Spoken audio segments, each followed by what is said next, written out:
Hello, saya Nindya Praja Rizky Aditya Paransa, NPP 281148. Saya dari kelas G14. Baiklah, pada kesempatan kali ini saya akan membahas mengenai materi politik ekonomi lokal. Babak baru ekonomi politik lokal pasca Orde Baru. Masuknya pengaruh globalisasi ke tingkat lokal tentu membawa juga liberalisme dan kapitalisme.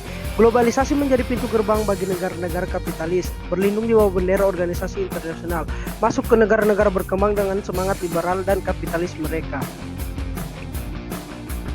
Kapitalisme memang telah membawa Indonesia masuk ke dalam pasar bebas dunia, di mana semestinya Indonesia bisa bangkit menjadi pemain besar ekonomi dunia. Next, desentralisasi telah membuka peluang baru pemain ekonomi lama bermain politik, melestarikan jejaring bisnis mereka di daerah, memindahkan antara lain yang pertama kroni kapitalis, yang kedua ransaking birokrasi, yang ketiga melahirkan shadow state.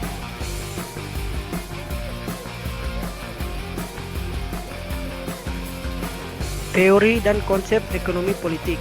Secara garis besar, ekonomi politik merupakan studi interdisipliner antara ekonomi, hukum, dan politik.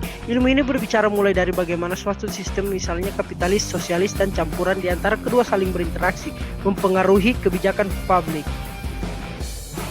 Next, ekonomi politik lokal bermaksud mendekatkan rakyat terhadap pemerintahnya, sehingga dapat positif seperti meningkatkan pelayanan terhadap kebutuhan masyarakat yang selama ini terabaikan karena sentralisasi kekuasaan dapat terpenuhi. Permasalahan desentralisasi fiskal di daerah di Indonesia, terutama berkaitan dengan sulitnya meningkatkan kinerja perekonomian daerah karena pembagian potensi ekonomi tidak merata, sehingga beban penduduk miskin menjadi lebih tinggi. Sementara itu, ketergantungan fiskal daerah kepada pusat akibat daerah pemekaran baru misalnya semakin besar.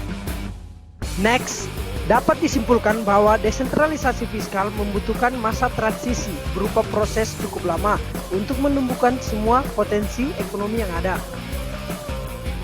Kesimpulan, permasalahan semakin meruncing ketika politik anggaran lokal dimainkan oleh elit-elit di daerah. Pembangunan yang tadinya ditujukan mensejahterakan masyarakat lokal pada akhirnya harus menyerah kepada ambisi memenuhi kebutuhan finansial para kepala daerah dan anggota dewan semata. Saran, kita harus mempelajari lebih mendalam tentang politik ekonomi lokal di Indonesia, yang mana masing-masing daerah memiliki keunggulan dan keunikan tentang berpolitik di daerahnya. Sekian video pemaparan yang dapat saya sampaikan. Saya ucapkan terima kasih.